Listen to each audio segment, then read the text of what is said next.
Okay, so today I'll be teaching you the very like fundamental and basics of competitive programming. So first I was actually wondering if like how much about coding do you already know?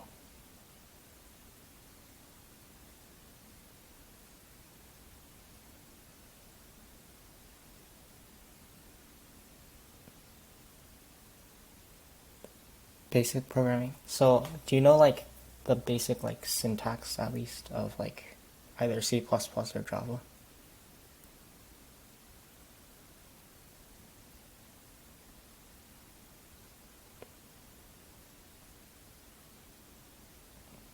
C++. Plus plus. Okay, okay. Yeah, that's good. Okay, so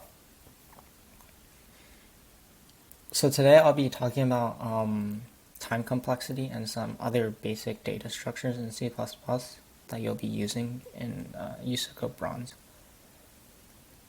So first, complexity analysis.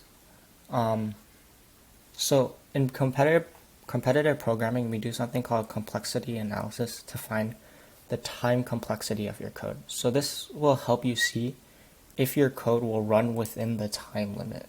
So USICO graders are usually they usually give you around 2 seconds, which means that it'll allow around 5 times 10 to the 8 operations, like at most. In general, you want to stay around 10 to the 8, but if your constant factor isn't that bad, you're usually allowed around 5 times 10 to the 8 iterations for operations. So how do we estimate this, the number of operations?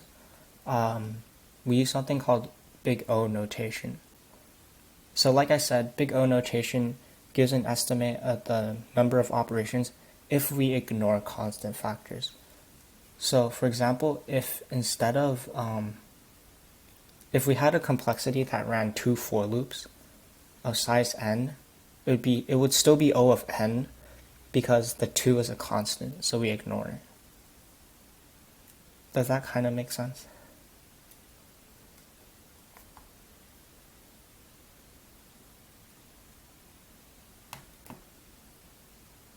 Yeah, okay. So for example here, um, so we want to find the complexity based on like your input because you want it to see how it scales depending on a larger input. So here we have an example of O1 time complexity or constant time complexity because regardless of how big our input's going to be, this is only going to run a set number of times.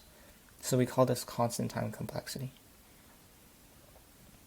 However, it scales linearly with n. So the larger n is, the more times this will run. So our complexity is going to be O of n.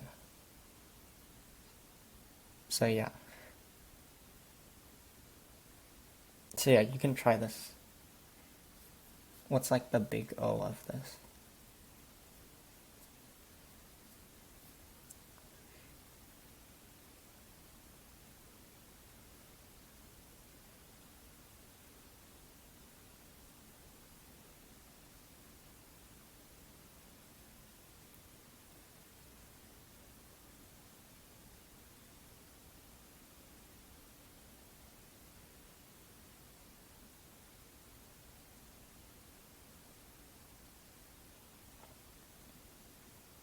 Okay, so do you see how there's like two for loops?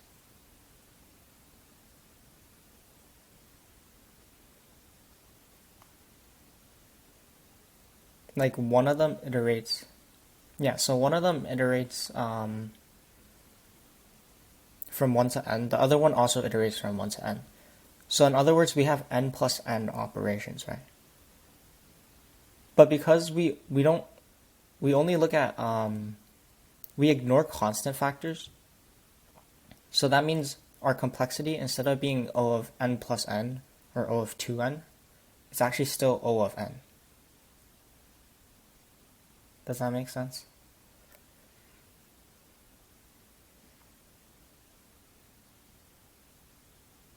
Okay. So this is slightly different because here we're inputting two values, n and m. So you see how so before we had two separate for loops, but they were both scaling with n. However here, the second loop scales with m, but we don't know if m is significantly smaller than n, so we still have to include it in our time complexity. If we knew that it was much smaller than n, we could ignore it, but we don't know that for sure, so we have to include it in our time complexity. So that's why it's plus m. And then over here, you see how it's two for loops inside of each other? So that means this is going to run n times, and then the inside for loop is also going to run n times, which means the total complexity of that will be n squared. And so we just take the sum of the two parts, so we get n squared plus m. Does that make sense?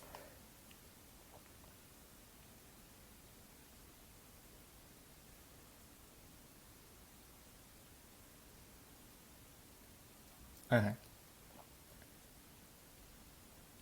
Yeah, so here's a table. Basically, depending on the input values of n, we can see what the worst time algorithm that will still run within the time limit. So yeah, later on when you get to learn more advanced topics, this table can be pretty useful. Oh yeah, and also in programming, when it says log, usually log means base 10, but in in programming in general, log usually means base 2. Because in a lot of algorithms, what you do is you take a problem and then you split it into two.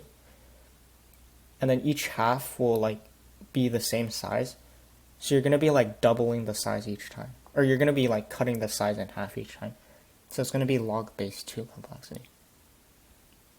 I'll show you an example of this later in the week. So yeah. Just remember that it's log base 2 instead of log base 10. Okay, so basic data structures. So you probably already know a lot of these. They're very basic, but some of them are more obscure, but they're kind of useful in competitive programming. So yeah, so this is an array, as you probably know. You have int for the type, the name of the array, and then the size of the array. This is another way to define an array. It's a different type of array. It's the standard library array. So it's slightly different, but they're basically the same thing. So the thing with arrays is that if you define them within main, it won't actually initialize all of them to 0. So instead what we do is we use some functions. Personally, I use memset, which is included in CString. You can also use fill. So basically it just fills the array with some value. Oh yeah, and also notice how I use plus 5 at the end. So it's 1 0 0 0 0 5. This is because the input is usually 1 times 10 to the 5. But to give us a bit of extra buffer room, I usually add 5 to the end. So it's pretty common to do that.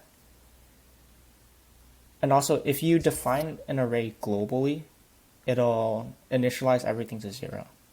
So that's why in competitive programming, a lot of the times you'll have a global array because it's more convenient. Okay, strings. Strings are awesome. You probably already know them too.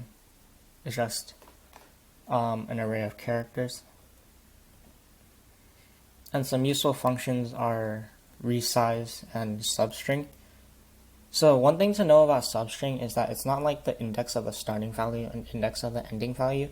It's actually the index of the starting value and then the length of the string you want. So as we can see here from the output, it starts at position at index 1, 0 index, and then the length of the string is 2, so it's just EL. And then what resize does is if it's greater than the string size, it doesn't do anything. But if it's less, it'll like cut everything off after. Yeah, so those are some string functions. So next we have the vector. It's just an array, except you can expand the size. Because arrays, when you define them, their sizes are set.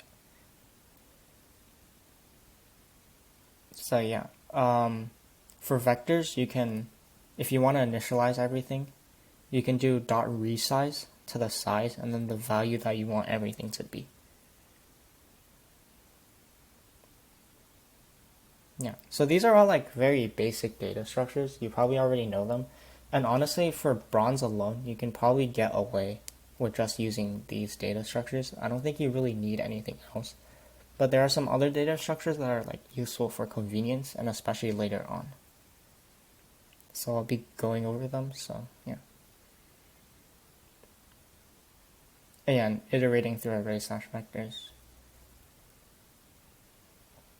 Yeah, so important thing to remember is that make sure your indices are correct. Because here when I is equal to 10, it'll go out of bounds because the vector size is 10, but it's like I is 10 as in like 1 index, or 0 index. So it'll be like accessing the 11th slot. And also, like I said before, vectors defined in main aren't actually defined. So like you can get some weird values.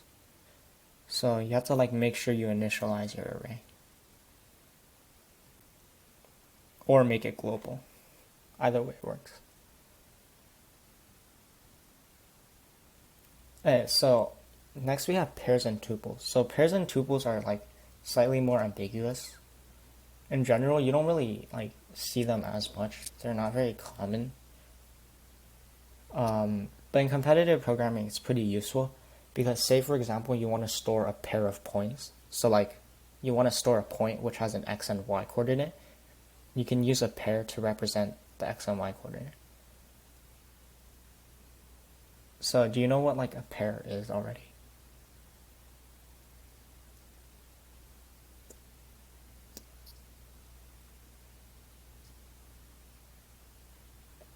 No? Okay, wait, so you don't know the syntax yet? So pairs are slightly more ambiguous, like I said. So, 1 second, let me share my screen. Different screen. Okay, so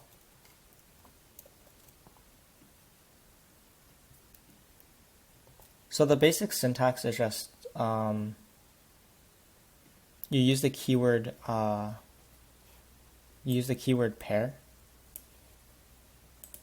Sorry, you use the keyword pair, and then you have a key, or not a key. You have two values.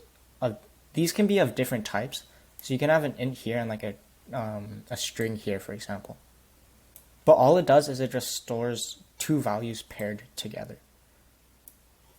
So if I wanted to like, for example, create a pair of like x and y coordinates. So like, let's say for example, the x and y coordinates are 10 and 20. I can store them in a pair. And then in order to access the first value, I do p1 dot first to access the first value in the pair. And then in order to make a pair, you just use the make pair function. Does that make sense?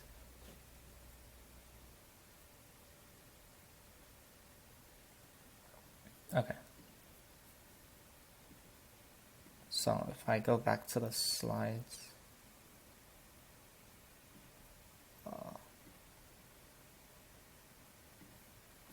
Here. So yeah, that's what a pair is. Tuples are basically the same thing as pairs, except you can store like even more values. So it's not limited to 4. I just use 4 as an example, but you can have like a lot more values. And this is useful because in Musical, like for example, they can like input something. They can like their inputs often contain something like a cow, and then each cow has like different values, like an x coordinate, a y coordinate, and then say like a weight or something. So in order to store that cow, you can use something called a tuple. So it makes things much more convenient.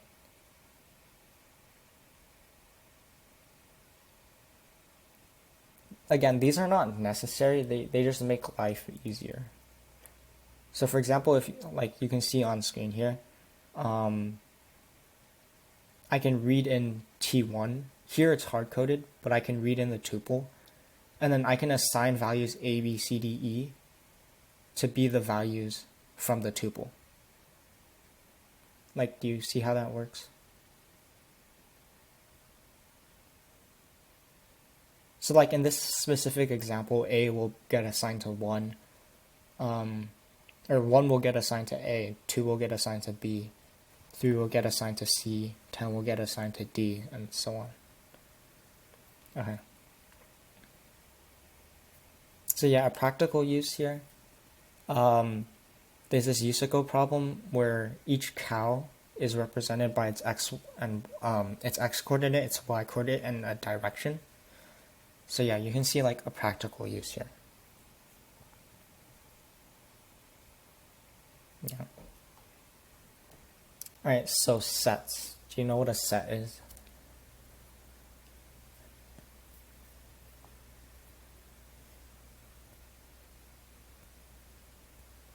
Like, have you ever heard of like a set in terms of programming?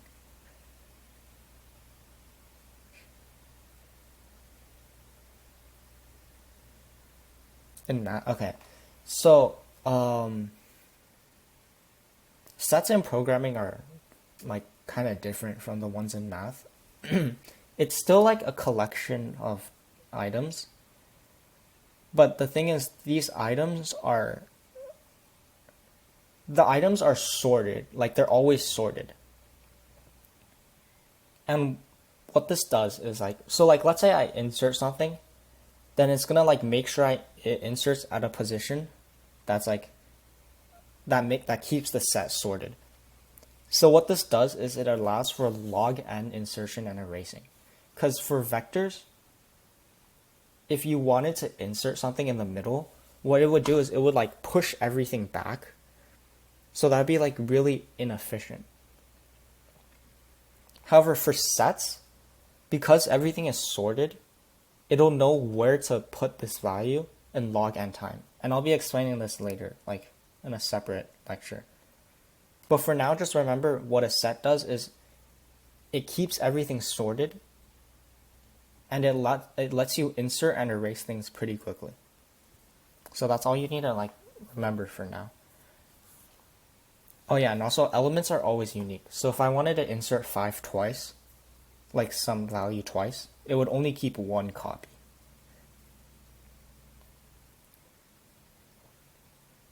Yeah, and because it's sorted, it's useful to check if we've encountered a number or not. So that's kind of like, it might be kind of ambiguous, but here I have an example. So, so here you can see the declaration of a set. Here, I'll go through line by line again, because this is a lot of stuff.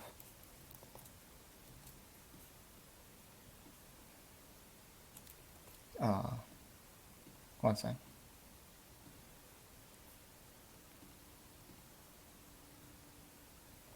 Okay, so here's our code. So this is how you define a set. You use the angle brackets here. And then instead of using pushback like we do in vectors, we use insert. So this just adds an element into the set. So here, if we insert these values, our set will look like 3, 5, 7, 10. So notice how they're always sorted. So if I were to insert like 4, for example, what it does is it will insert it here instead. So it will make sure it will make sure at all times the set is always sorted. Now the weird thing with sets is that you can't like iterate through them using like a for loop because you can't do s of I. Sets don't have like this bracket thing. So you can't actually access the ith element at any time you want. So in order to iterate through it, we use something called an iterator. Now honestly, these are kind of like black magic. They're a little bit weird. So I just honestly recommend to because usually you don't really need to iterate through a set anyways. But yeah, if this is how you would do it. So here we see like some more functionalities of the set. So we can erase certain values. And we can also find the lower bound of a certain value. So what lower bound does is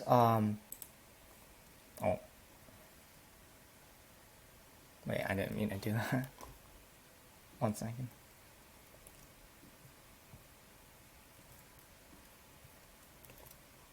Okay, so here. So what the lower bound does is it goes through our set our values. So we have 3, 5, 7, 10. So it'll go through the values and find the first value that's not less than it. So for example, 9, 3 is less than 9, 5 is less than 9, 7 is less than 9, but 10 is not. So it's gonna find this value here. Does that make sense? Like what it does?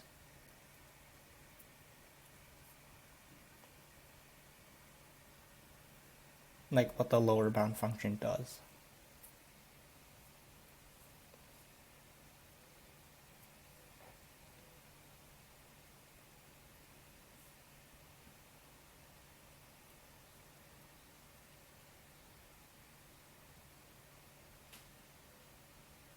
Okay, you seem a little confused. Okay, so basically like what it'll do is it'll find the first value that's like because everything is sorted, right? So after some point, the values are going to be like greater than the given value. So for example, if instead here we had like 6, we can see that after this 5, this 6, the values become greater than the 6, right? So what it'll do is it'll return this value here, because this is the first value that's greater than the whatever you give the function. Does that make sense?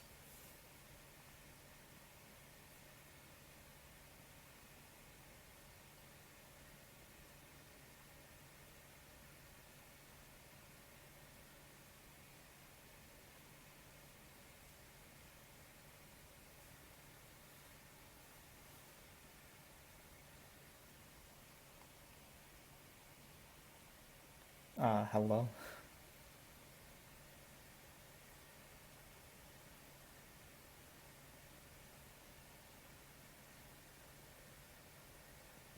Okay. So I'll assume you understand. So basically, so yeah, then erase just erases that value. So yeah, and then here we also have dot find. Dot find is useful because it lets us see if we've already encountered some value. And it'll return an iterator to the position. So if it's not found, it will go to the end because the set at the end has like an extra dummy variable.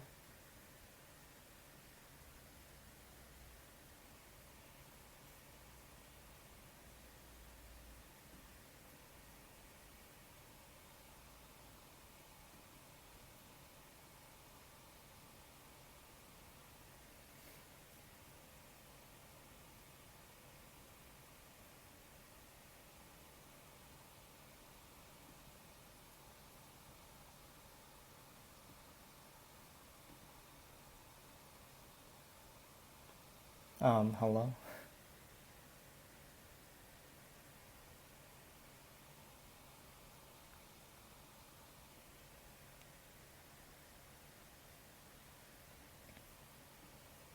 Hello?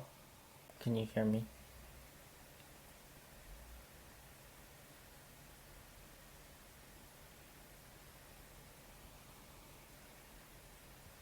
Okay.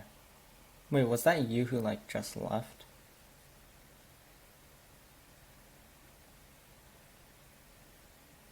Can you like type your real name?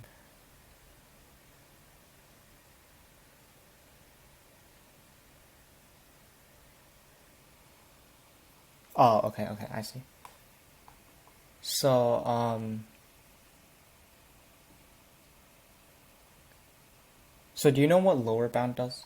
Cause I think you might have disconnected when I asked you that. Oh. Do you know what lower bound does?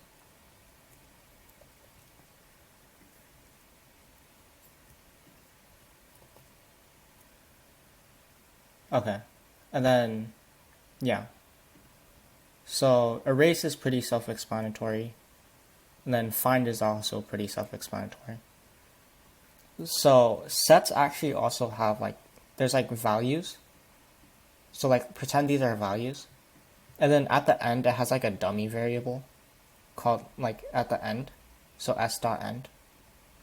And so whenever it like iterates to like the end, instead of finishing iterating here, it'll finish iterating here.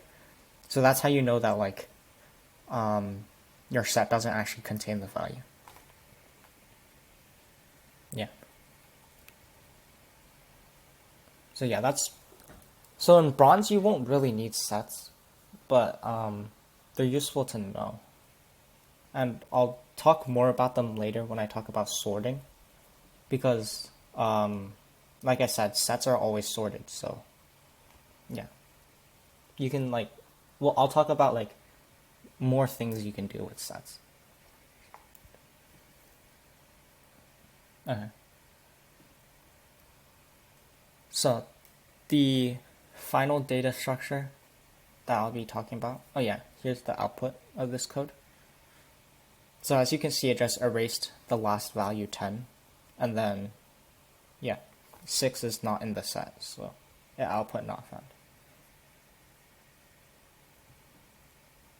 Alright, so finally we have maps. So maps store key value pairs. So do you know Python?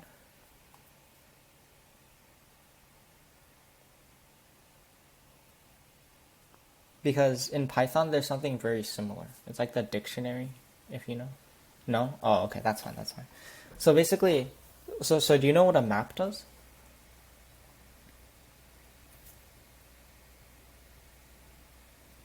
Like if you had to guess, do you think you know what it did?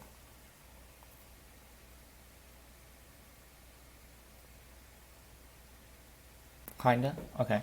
So basically, what maps do is they, like as you can see here, they store key value pairs. So uh, what does that actually mean? So if I go back to my whiteboard here,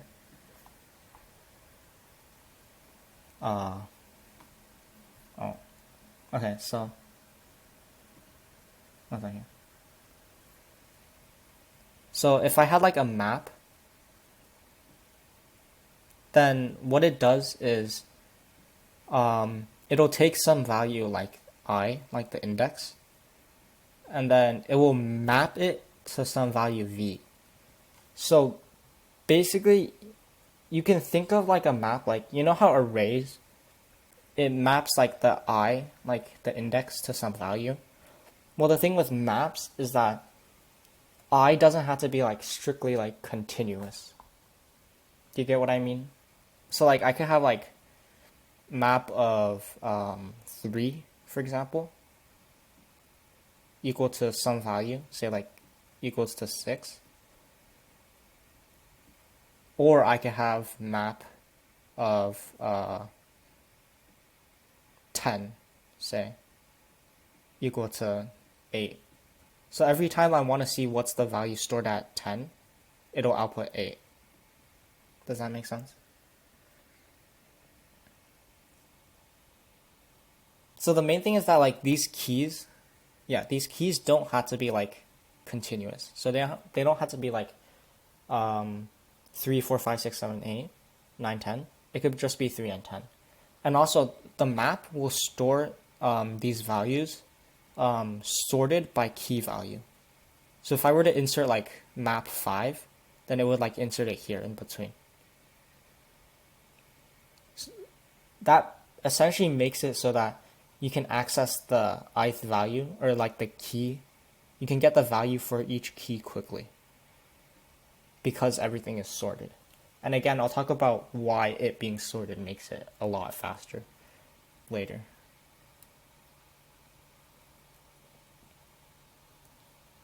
Okay. Yeah, so here's an example. You can also do map.insert, and what it'll do is it'll make the key the first value, and then the value the second value.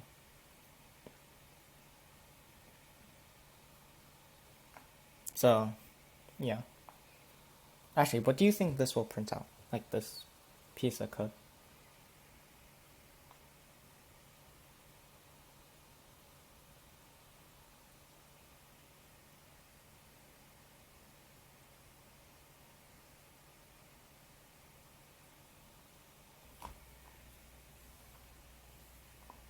Like if you were the compiler, what would this output?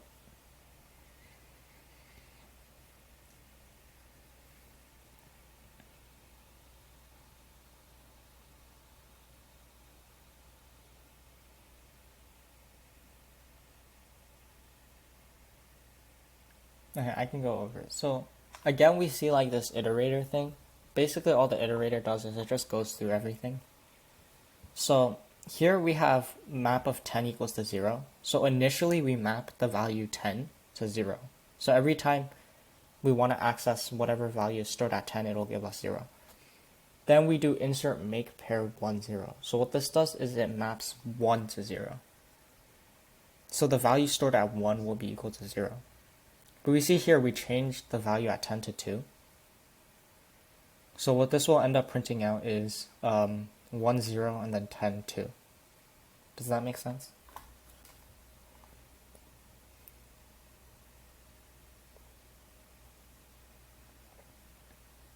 Okay. Yeah. So like I said before, it's honestly fine if you don't like really understand these data structures, because you really only need arrays for bronze. But once you get past that, then then these data structures will have like more uses. So I just wanted to like introduce them to you now. So in terms of slides, that's pretty much all I have. So here I have like a practice set of like problems that you can do like without much knowledge. So I just wanted to like go through them with you. Yeah. Okay, so I'll send the link in chat.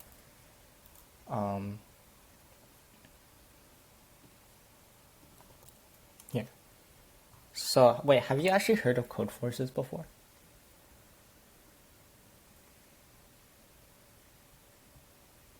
Like, have you ever seen? Yeah. Okay.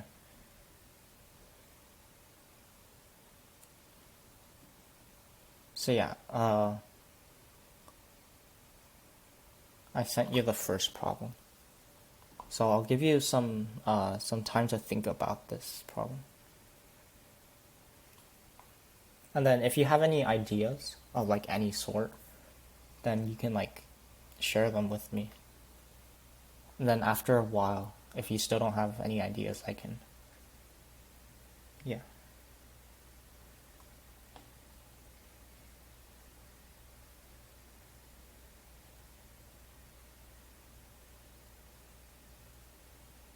So I'll give you 5 minutes, I think. Yeah. 5 to 10 minutes.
Some sort of invariance.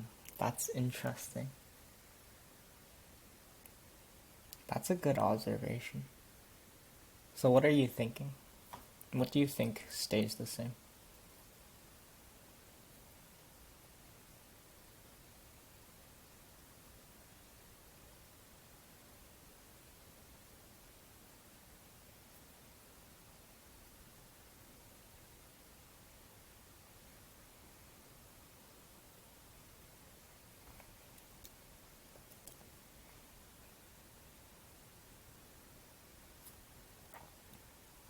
Alright, since you had the right idea, I think I'm just gonna explain this to you because so like you said that it seems like something like some value won't change, right? So what happens when we take the absolute value of like two numbers of their difference? Well, we see here because it will always remain positive, right? So when we take the absolute value, this number will always be less than A and B. Does this make sense?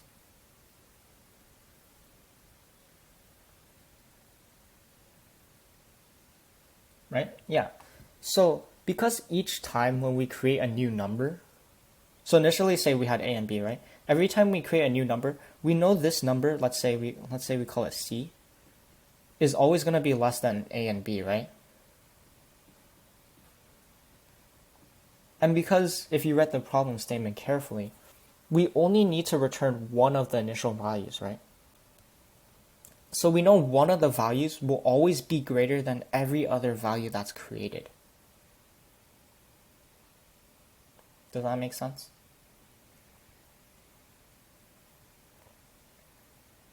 So in other words, because all the values we create are always less than, yeah. So that means the answer is just literally the maximum of all the values. Because we know that one will be, we know that one couldn't have been created, basically. So yeah, that's just, yeah. Okay.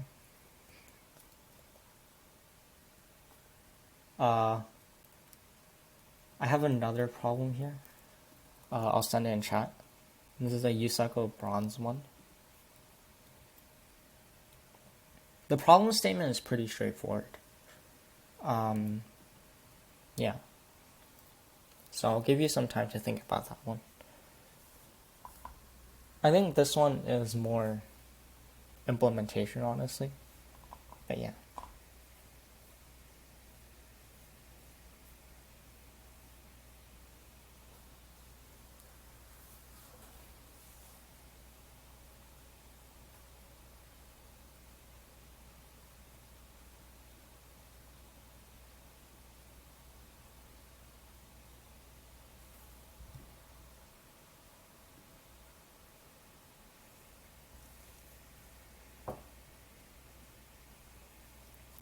So yeah, again, I'll give you 5 minutes to make any observations. These problems are like relatively more simple.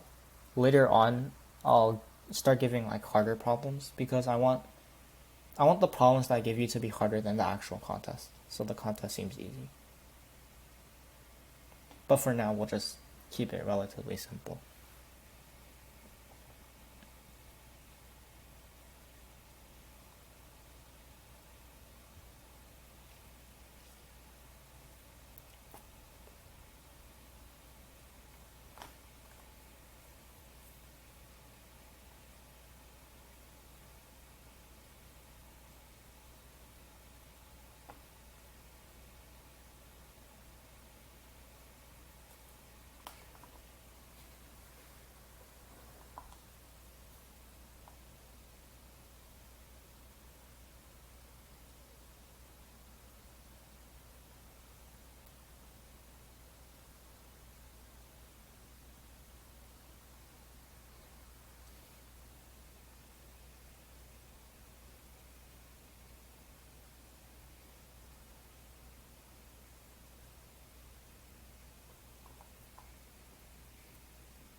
Alright, so do you have any ideas?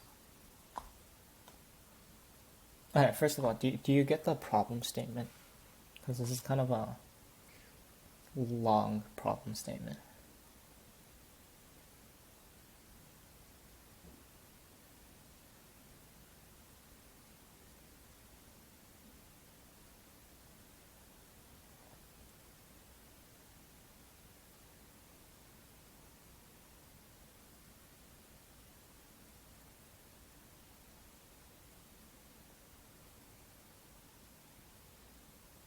Hello. Kinda. Okay. I can explain the problem statement really quickly. So, I'll just copy the input really quickly. So, have you heard of the game Wordle?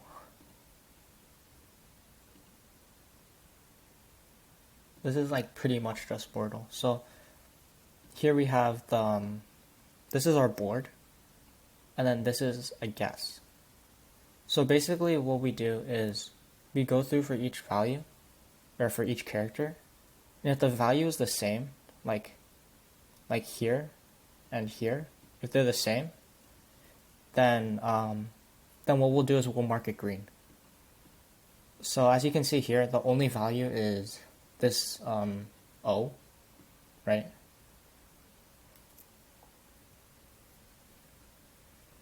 So this is the only one we'll mark green.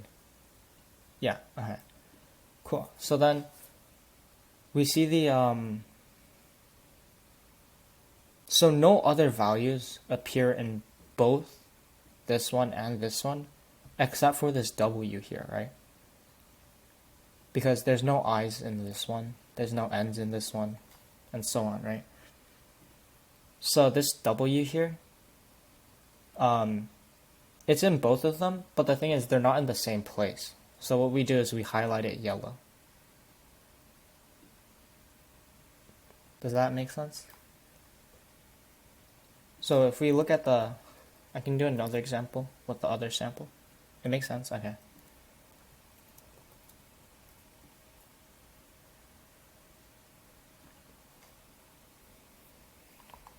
So, do you want to think about it some more?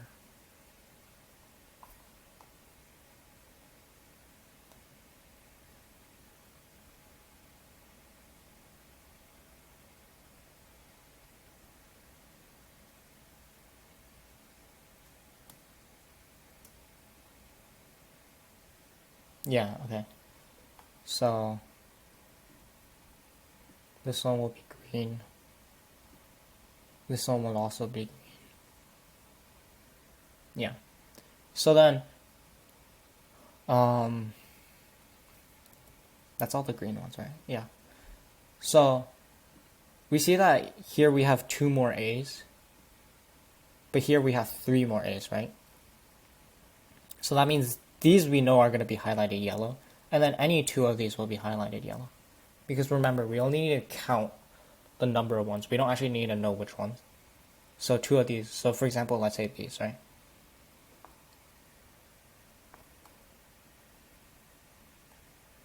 So yeah. So this last A here we don't highlight because there's no A that corresponds in here. So this kind of like motivates the solution. So what we'll do first is we'll find all the green ones, right? Then we go through we find the frequency of every character in this, and we find the frequency of everything in this, right? So then we know the number of yellow ones. We know there will, like, how do I put this? So if let's say there's 5 X's in the first one and 4 X's in the second one, for example, like if this was a separate example, then we know that there's going to be at least 4 yellows, right? Does this make sense? Yeah, so because of that, For now, we'll just assume our answer is 4. And we'll do this for every single character. So instead of X, we do A all the way through Z. Right? And we take the sum. So we know that there's at least that many yellows. But then some of them might be in the right place, right? So what we do is we just simply subtract the number that are in the right place. And so that gives us the number of yellows. Does that make sense?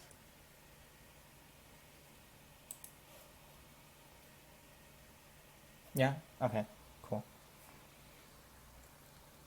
So, yeah. I have one more problem, but the Google Meet's gonna end soon because there's like a 1 hour time limit. So could you like leave and then rejoin? If that's possible.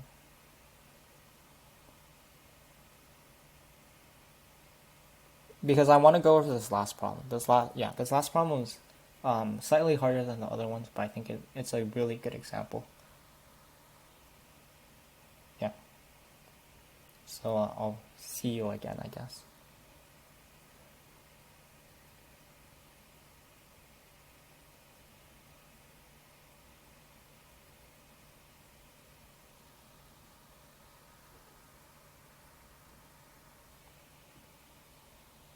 Or actually, I think I'll create a separate Google Meet. And then we can join on that one.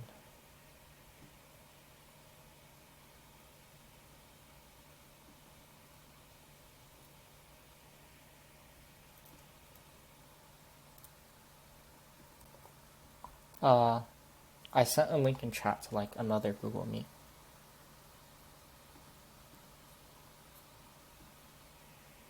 So if you could join that one, because the current one we're in is like gonna expire soon.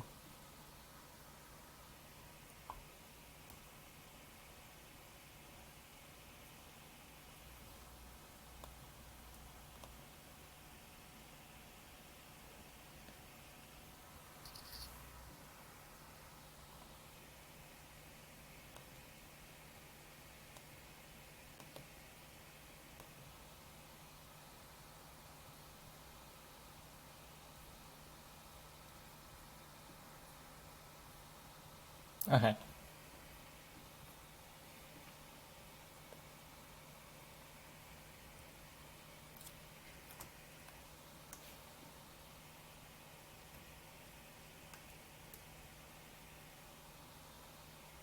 Okay, yeah, I left the other Meet, so.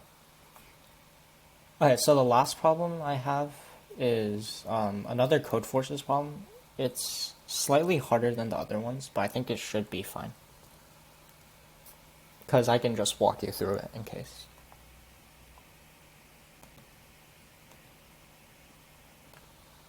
So yeah, I sent a link in chat. And I'll give you a couple minutes to think about it.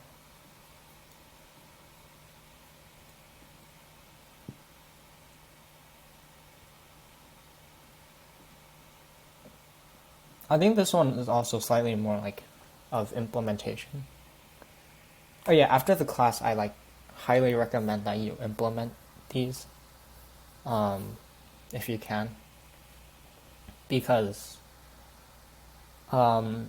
implementing them yourself will like help your like coding skills a lot, your implementation skills, which is like half of coding. So yeah, I recommend you try doing these after yourself.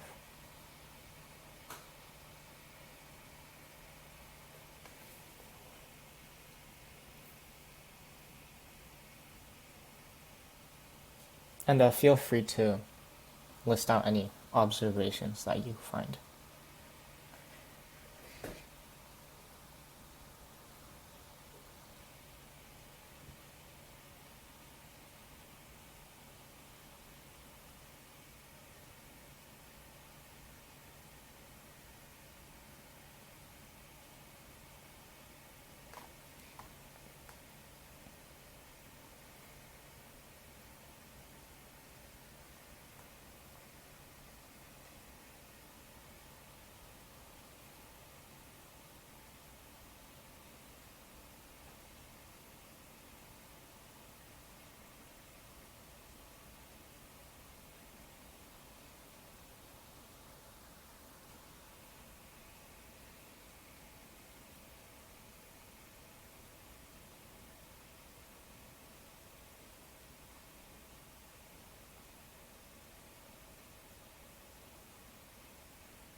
Okay, yeah.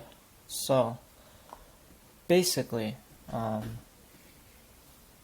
here. So initially we have um, a rectangle of length w by h. That's not a w. W by h, right? So essentially, we have n different operations. So basically, for each operation, we can either cut it vertically or horizontal. Wait, vertically or horizontally, right?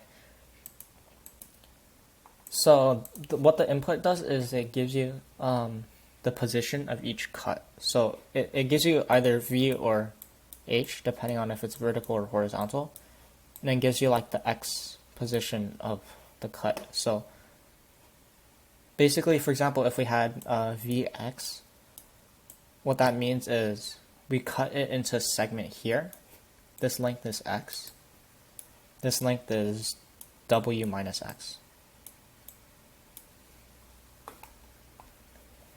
Same thing for horizontal. Let's say like we have like y, and then h minus y. And so the goal is basically after each cut, we want to find what's the maximum area for each cut. So for example here, the maximum area, if this is drawn to scale, would be this rectangle. Let's say we like had another cut here, then it would this rectangle no longer exists. So instead it will be this rectangle. Does the problem statement make sense now?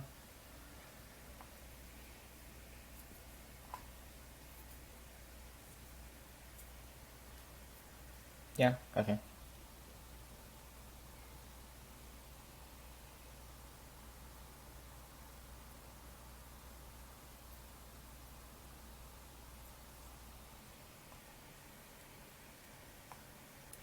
I'll give you a bit more time to think now that you get the problem statement.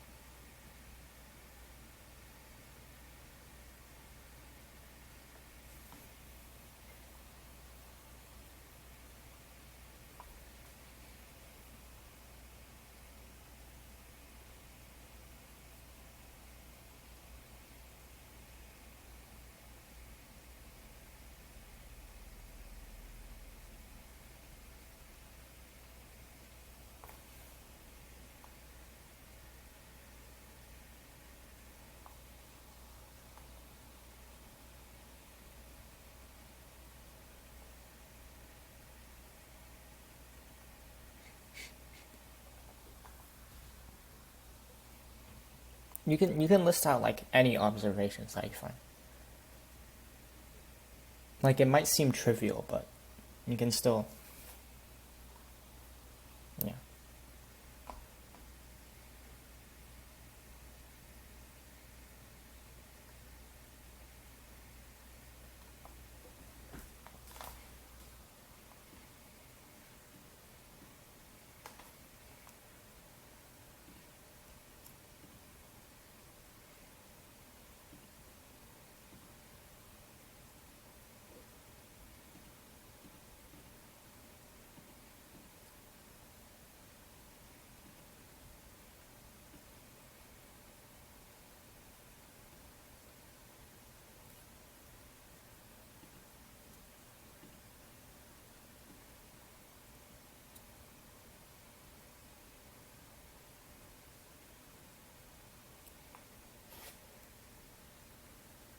Okay, I think I'll go over the problem now. So basically, the first observation you can make is that when you make, for example, a horizontal cut,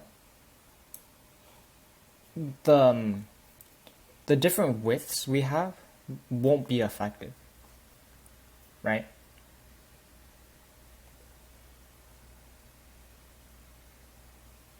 So like, for example, initially our segment or our rectangle, yeah, will have length width y, right? So if we cut it horizontally, we will still have segments of width y, or width w. It's just, now we'll have two segments. However, the h value will be cut, right? The second observation that we can make here is that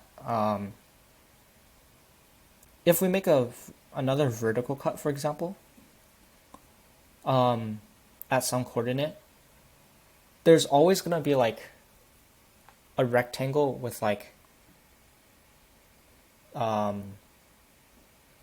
every pair. That like, okay. So like,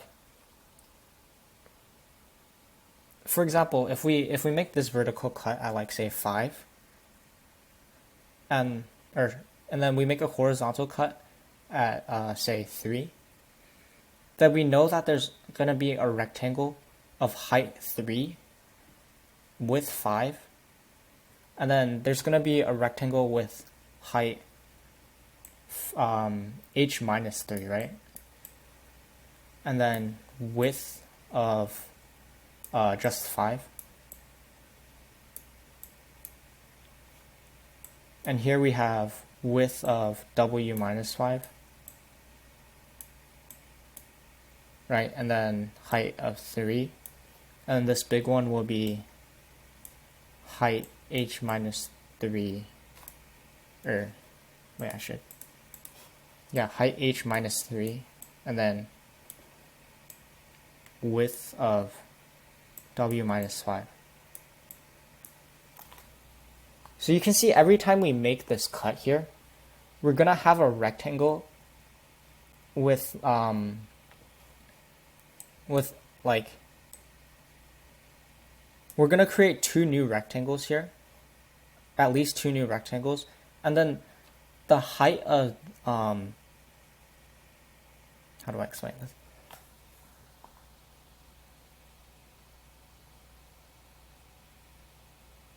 So like basically what I'm trying to say is that if we make a cut at length w, or at length 5, then we're gonna get some segment that has w minus 5 and all the heights that we already have. Does that kind of make sense? So like, if we had like, for example, another segment over here, and it has like some other h, like 4. Let's say we make two vertical cuts. There's gonna be some rectangle, like this horizontal cut will cut this segment, this big rectangle into two, right? So we're gonna create rectangles that's gonna have this width as well as two new heights. So what we can do is basically we can maintain all the different like heights we have and all the different lengths we have.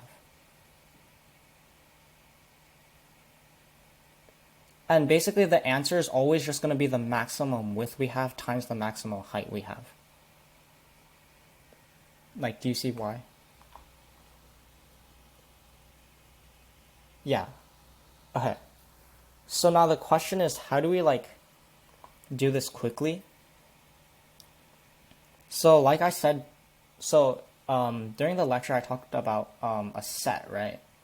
And basically what we can do is we store all our x coordinates, and then we also store all of our y coordinates, right? So if I were to make some cut here, what we can do is we do a lower bound to find this y coordinate, and then we can find the previous value, right? And what we end up doing is we basically split this segment into two. So what we're gonna do is, so we know we have this height, right, already. So what we do is we find this height in our set, we erase it, and then we insert two new heights. One of this length and one of this other length.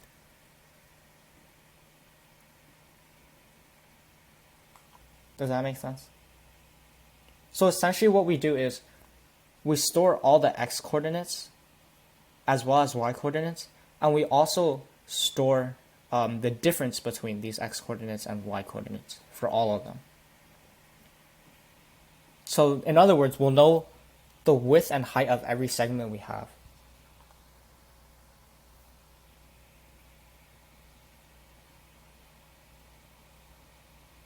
Yeah.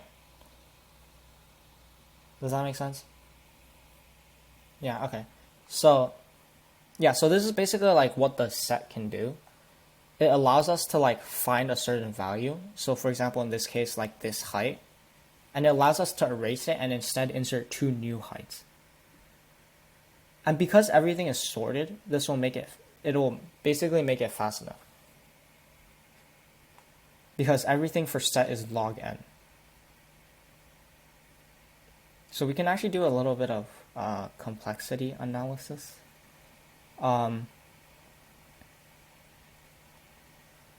Yeah, so let's say every time we have n cuts in total, right? And for each cut, we're going to insert two new values and erase a value, right? Right? Because we erase this value and then we insert two values. So for each cut, the complexity is going to take log of 3 times log of n, right? So this is like a rough estimate of our complexity. So we use like the big O notation, right? So this is basically essentially equal to O of n log n, which is fast enough. So does the solution make sense?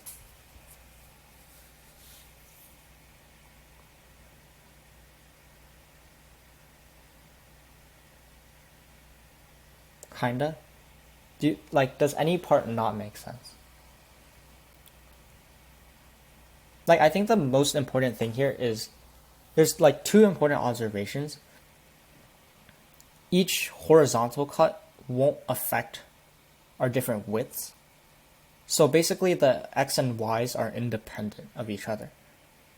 And the second observation is that the maximum area is just going to be the maximum width out of all the rectangles we have times the maximum height.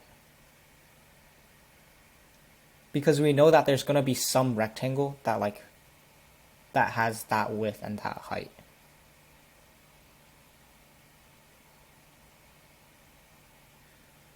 Yeah. So does like any part like make sense? Okay, cool. Yeah. So again, I like recommend that you implement this because there's some implementation details that are a little bit weird, but it shouldn't be too bad, I think. So yeah, this is like an example of like what a set can do. I feel like for U-cycle bronze, I don't think you'll really run into this type of problem, but it's like useful to know. Yeah. So do you have like any other questions?